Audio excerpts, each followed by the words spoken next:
Kita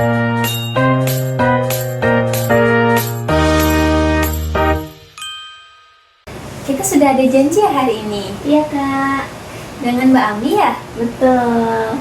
Oke, jadi gimana kabarnya hari ini Mbak Ami? Alhamdulillah kak, baik insya Allah.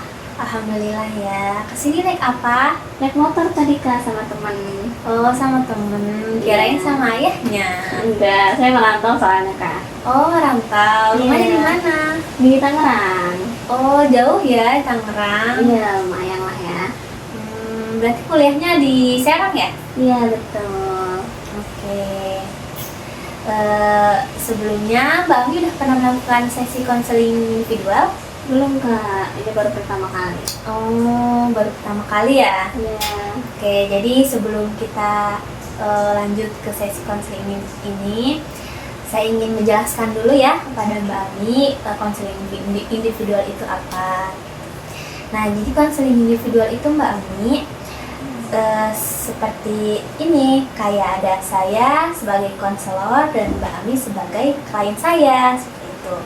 Nah, Mbak Ami nanti di sini menceritakan apapun, menceritakan yang sedang Mbak Ami rasakan atau yang sedang Mbak Ami pikirkan gitu, yang mengganjal pikiran Mbak Ami hari ini gitu, yang ingin diselesaikan bersama saya, seperti itu. Nah, Mbak Ami nanti jangan takut-takut untuk menceritakannya, tenang saja, karena di dalam konseling individual ini atau di dalam BK ada yang namanya asas kerahasiaan Mbak Ami. Apa itu asas kerahasiaan kak? Nah, asas kerahasiaan itu di sini saya sebagai konselor akan menjaga rahasia dan menjaga data Mbak Ami gitu agar tidak terbongkar. Jadi Mbak Ami tenang saja, tidak perlu takut rahasianya akan dibongkar gitu, akan saya ceritakan kepada orang lain seperti itu ya. Karena di sini saya akan menjaga rahasianya, segala apapun yang Mbak Ami ceritakan kepada saya akan saya simpan di sini. Oke, berarti nggak akan bocor ya kak, cerita saya aman ya? Aman, tenang aja Mbak Ami ya. Oke. Nah, jadi sebelum kita lanjut, kita ada janji konselor dulu ya. Nanti Mbak Ami di sini ikutin saya. Contohnya nanti misalnya saya Reza Dwi Rahman dan saya Asiti Aminadina gitu. Oke? Kan Mbak Ami lanjutin ya. Oke. Mengikuti gitu. Oke, saya Reza Dwi Rahma. Saya Siti Aminadina.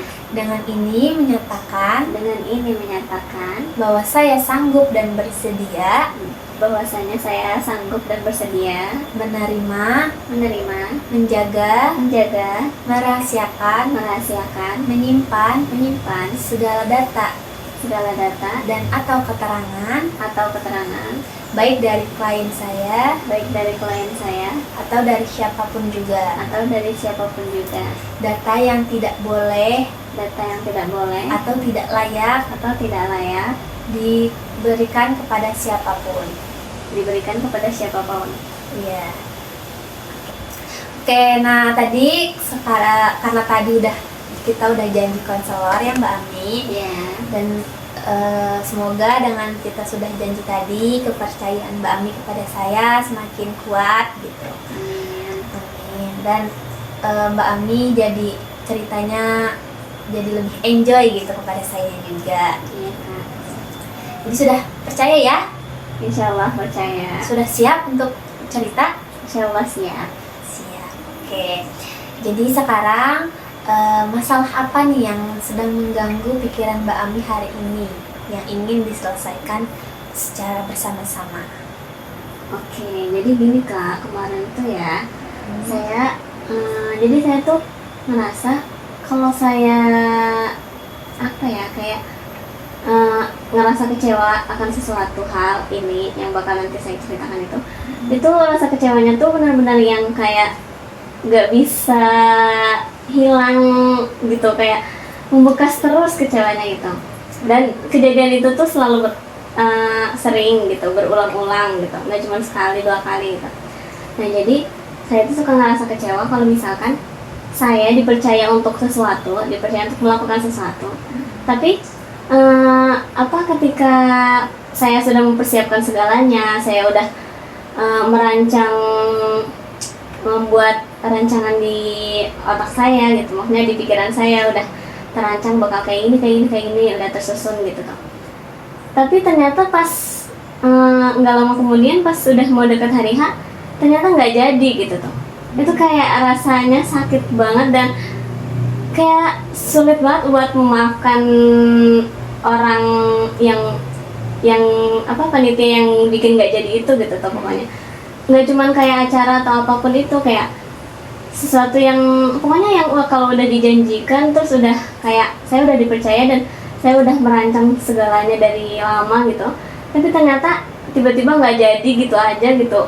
Kayak saya ngerasa emang saya senggak kompeten itu, nggak bisa dipercaya, bukan nggak bisa dipercaya, kayak mereka tuh kenapa bisa kayak gitu, menyepelekan saya. Emang saya nggak bisa itu untuk mengambil tanggung jawab itu gitu. Padahal saya udah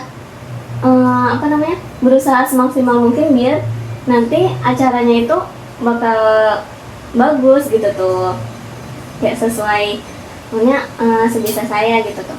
Tapi tiba-tiba dibatalin gitu aja. Kayak saya ngerasa panggung saya untuk bersinar tuh nggak ada gitu, karena setiap panggung yang saya akan tempat saya akan bersinar itu selalu diambil sama orang lain, kayak panggung saya itu sebenarnya di mana gitu. Kayak nggak kan kalau misalkan kata orang kan maksudnya panggung besar seseorang yang sukses itu kan pasti berawal dari yang kecil-kecil dulu ya.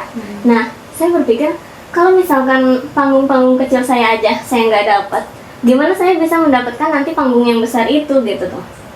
Kayak saya jadi ngerasanya dunia itu kayak nggak adil gitu tuh. Semua panggung yang bakal saya bakal saya injak gitu, tangga-tangga yang bakal saya injak itu semuanya malah diambil sama orang lain, dan saya nggak bisa merasakan panggung itu gitu tuh. Gimana nanti saya untuk menginjak panggung yang lebih besar itu gitu tuh. Menurut kakak gimana sih Pak Bulit? Oke, tenang aja Mbak Ani, santai ya. Oke. Pelan-pelan. Ya, menurut kakak gimana sih caranya biar saya itu bisa mendapatkan panggung-panggung itu gitu. Terus kenapa saya bisa nggak mendapatkan panggung-panggung itu gitu? Oke, jadi menurut saya ya Mbak Ami, karena kenapa tadi Mbak Ami tidak mendapatkan panggung dari kecil dulu nih, dari kecil aja jarang dapat gitu, maksudnya gagal lagi gitu. Nah bisa jadi itu sebagai bahwasannya kesuksesan itu pasti banyak gagalnya gitu. Emang sesuatu yang terjadi kepada Mbak Ami ini nantinya pasti akan ada lagi kesempatan itu gitu.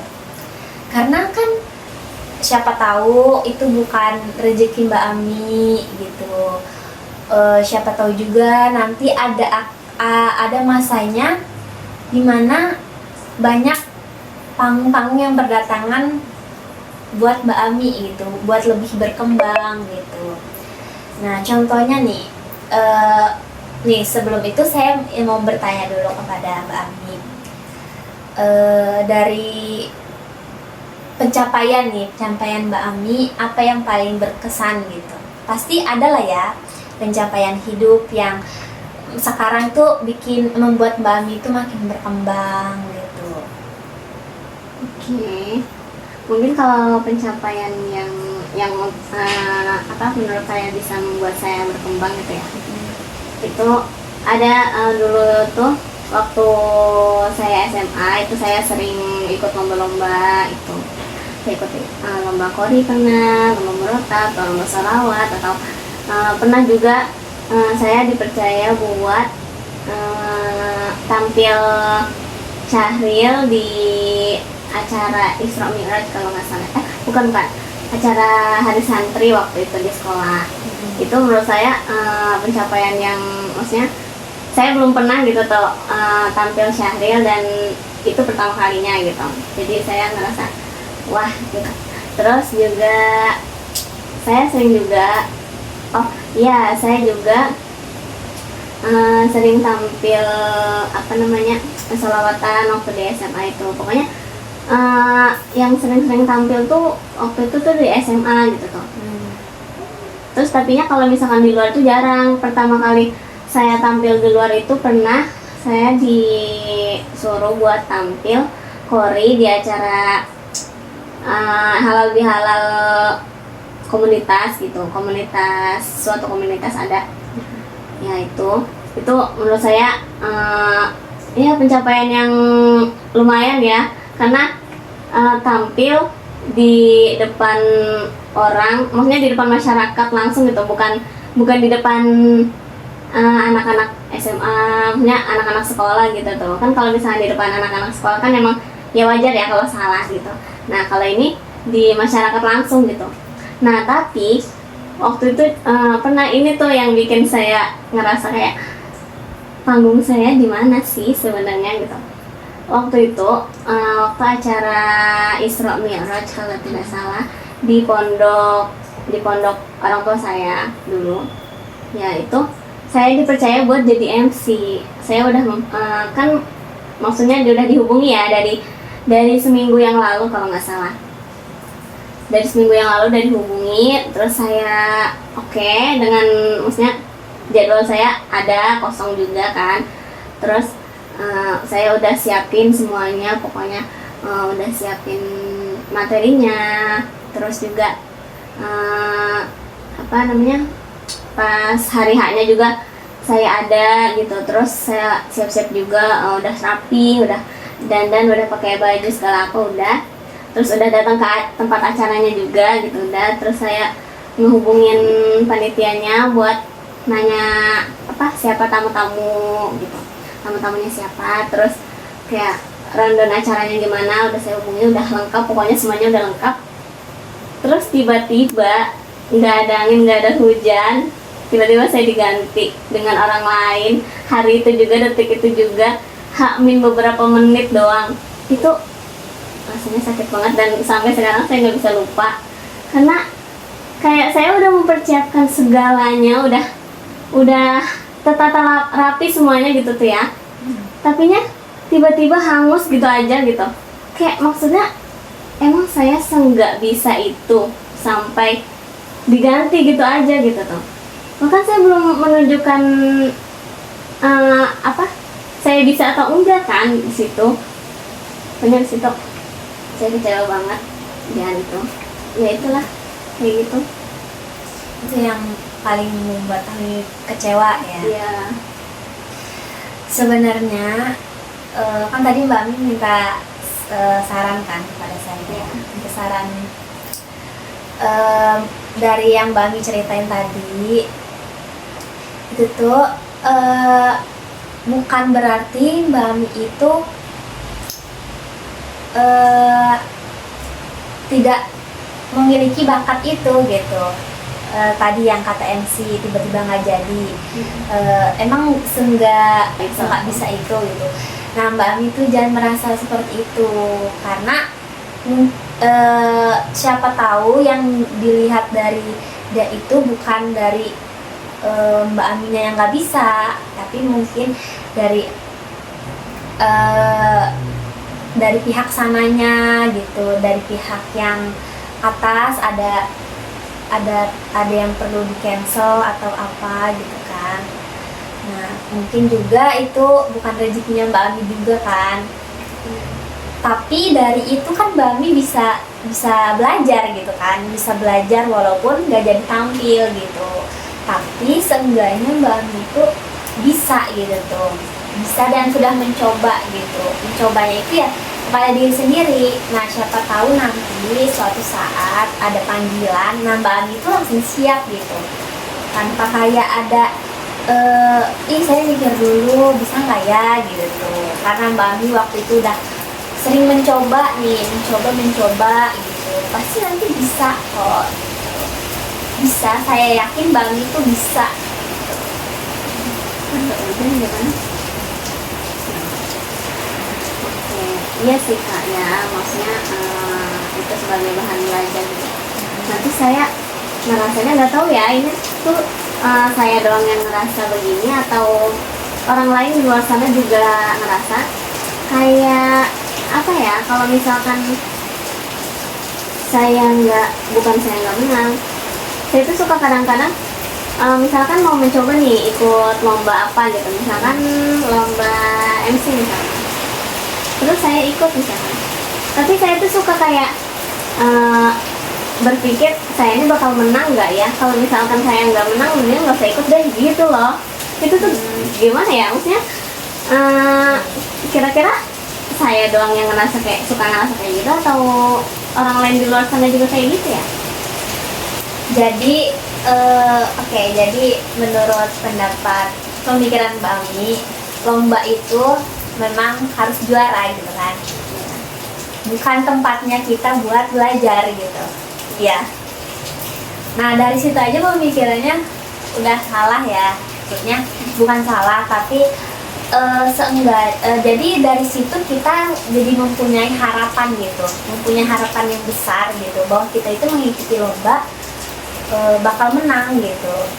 Tapi kalau misalnya kita udah berusaha sekuat mungkin, kita tetap nggak menang gitu, ya jangan menyalahkan diri sendiri, dan jangan bikin Mbak Ami itu jadi down gitu.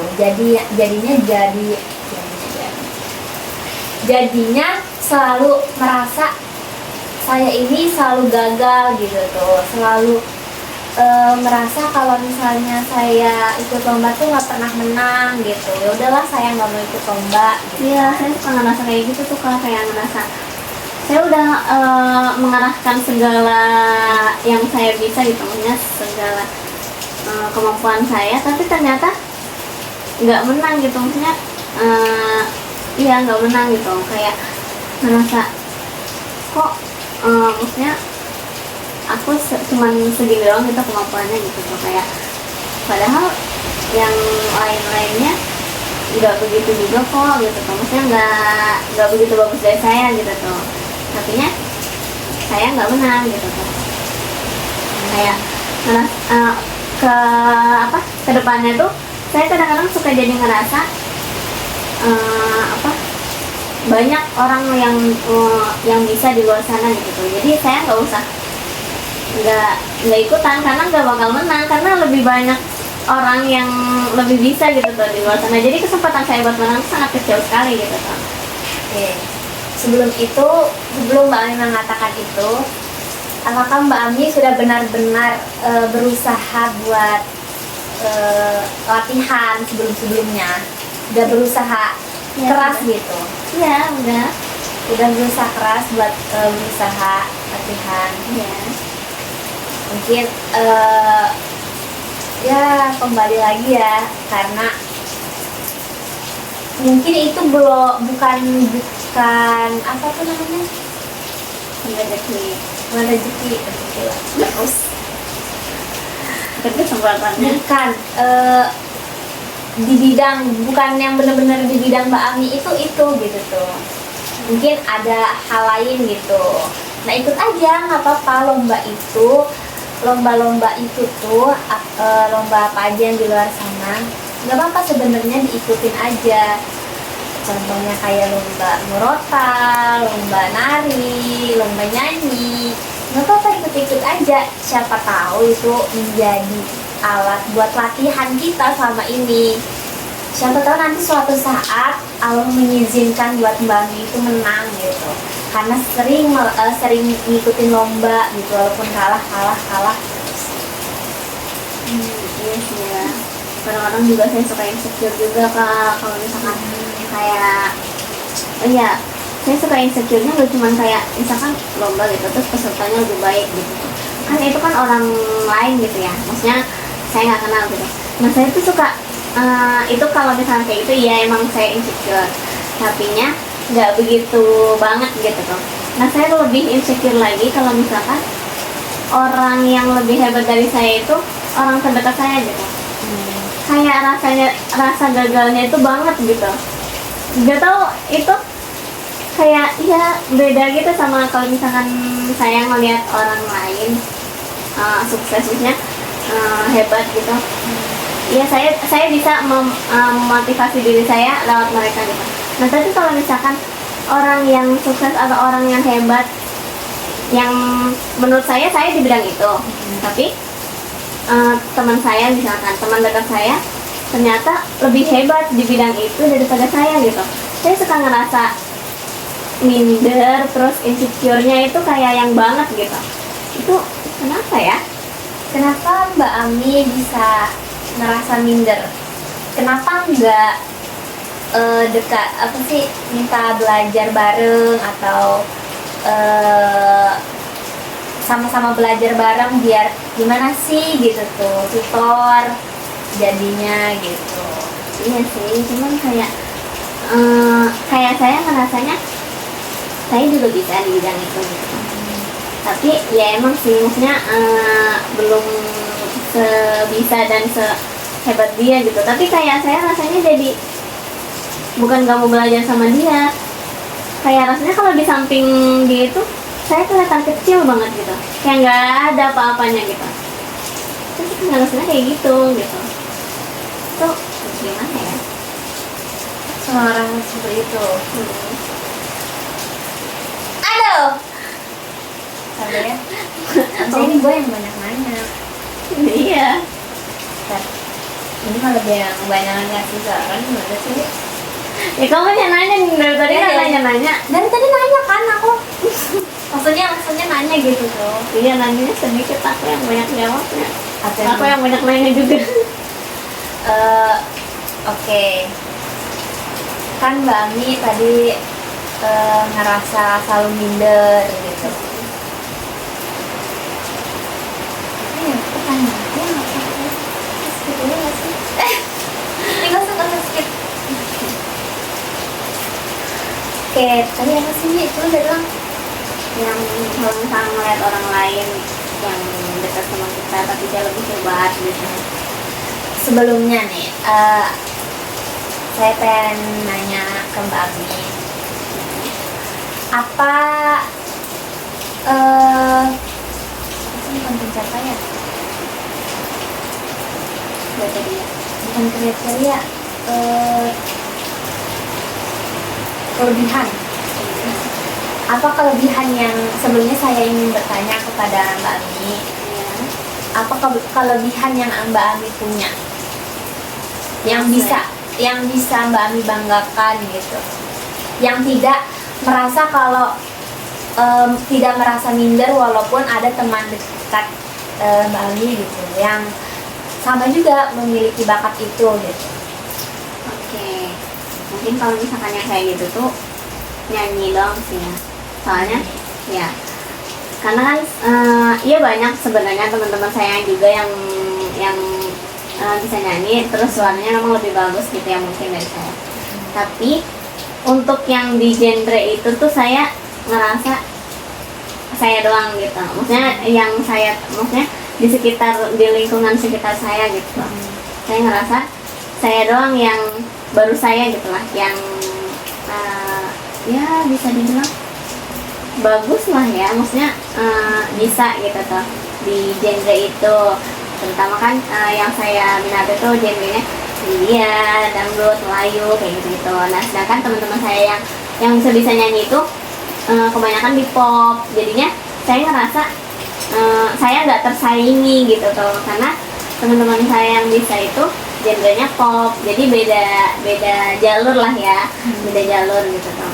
Itu sih yang bikin, maksudnya yang saya ngerasa bikin saya nggak tersaingi gitu. Nah itu mungkin dari kelebihan itu, kenapa Mbak Ami tidak lebih mendalami bakat itu gitu? Iya, saya juga udah, maksudnya sedang berproses mendalami itu. Tapi saya kadang-kadang suka, ya sama kasusnya kayak tadi juga, orang terdekat saya gitu. Jadi saya tuh kan ada komunitas penyuka ide gitu lah ya. Dan saya punya banyak teman tuh di situ. Nah, saya tuh kan baru-baru ini gitu tuh. Jadi konten creator di TikTok. Saya ngepost saya nyanyi gitu lah ya. Itu banyak tuh di TikTok. Nah, terus teman-teman saya yang dari komunitas itu juga banyak yang yang jadi konten kreator juga di TikTok buat nyalurin bakatnya gitu lah ya. Nah, terus saya tuh suka ngerasa saya ini lebih baik loh, maksudnya lebih baik lah ya daripada teman saya ini nih yang dari komunitas itu, suaranya gitu tuh. Terus pokoknya musikalitasnya lebih tinggi lah ya daripada teman saya ini. Tapi kenapa apresiasi dari orangnya itu maksudnya kayak like, komennya, terus followersnya gitu tuh, itunya tuh lebih sedikit daripada dia gitu tuh.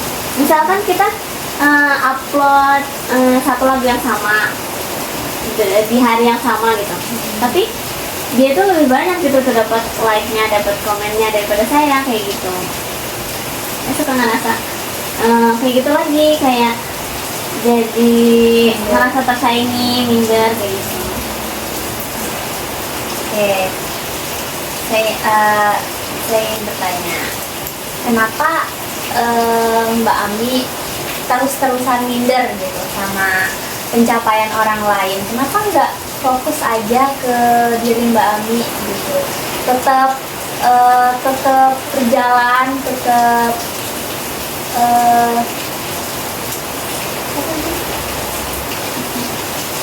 memperingin bakatnya, lebih mengembangkan bakat Mbak Ami tanpa melihat pencapaian orang lain. Terkadang pencapaian orang-orang di sekitar kita itu memang banyak dan pastinya ada yang lebih dari kita. Tetapi yang ingin saya tanyakan, apakah Mbak Ami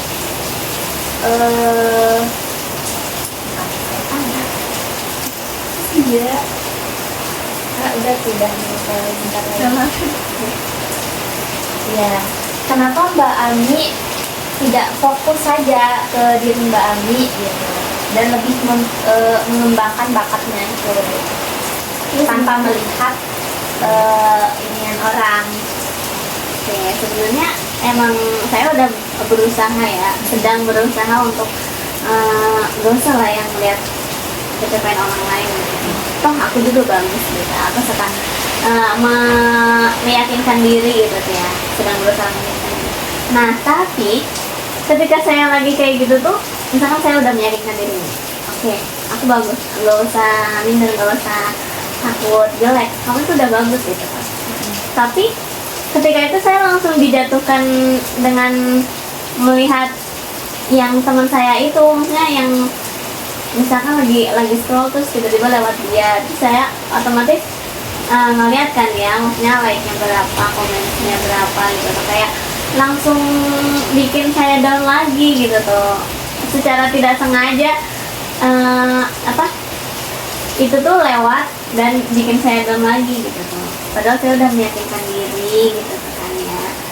Artinya itu lewat sendiri atau enggak yang langsung juga yang nyata, kayak saya udah ngerasa oke, saya bisa gitu kan. Tapi pas ngeliat ternyata misalkan peserta lombanya ada teman saya yang maksudnya deket sama saya juga gitu, dan ternyata dia lebih bagus gitu, dan disitu saya langsung jadi kayak down lagi kayak gitu. Jadi masalah Mbak Ami di sini lebih ke sering membandingkan pencapaian orang lain terhadap pencapaian diri sendiri ya. Iya. Dan sering merasa insecure terhadap pencapaian orang lain gitu. Sebenarnya Mbak Ami itu udah mempunyai bakat yang bagus kan, cuma hanya dikurangi saja suka membandingkan diri kepada pencapaian orang lain gitu. Supaya kita itu lebih fokus saja gitu pada pencapaian diri sendiri tanpa membandingkan orang lain, karena itu bisa membuat kita makin berkembang gitu ya, walaupun banyak pencapaiannya orang lain yang bagus gitu.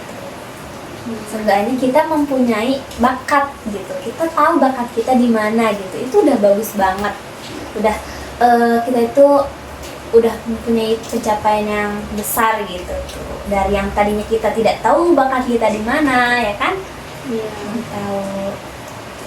Oke, jadi masalah Mbak Ami ini lebih suka membandingkan diri kepada orang lain, pencapaian diri Mbak Ami, sering insecure. Iya betul Kak. Dari sesi konseling kita pada siang hari ini, apa yang bisa Mbak Ami simpulkan?